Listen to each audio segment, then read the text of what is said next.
In June 1961, the President of the United States introduced himself to reporters in France as the man who accompanied Jacqueline Kennedy to Paris. This humorous and self-deprecating anecdote on the part of JFK illustrates the cultural frenzy that surrounded Jacqueline Kennedy while she was First Lady. It's important, however, to remember that her impact was not just relegated to the cult of celebrity. You hear things like, she was so fashionable, she was so pretty, but what people don't realize is that she was actually incredibly intelligent and incredibly able in her position.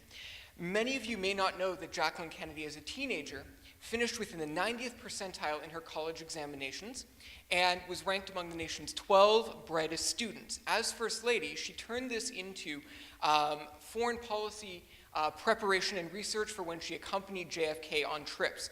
From everything from India to Pakistan, Latin America to Mexico, she prepared extensively, understanding the history and culture of these nations. It ultimately created what Indian Prime Minister Jawaharlal Nehru said was a psychological pull with the peoples of the globe.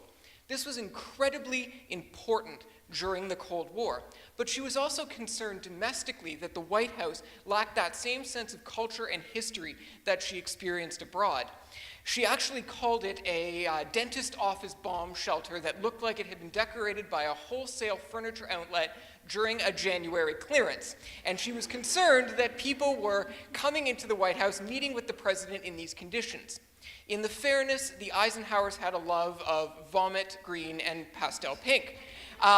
So basically what she did over her time as First Lady was embarked on a restoration project, courting historical furnishings, tapestries, paintings, and such, literally creating a repository of the nation's past in the White House.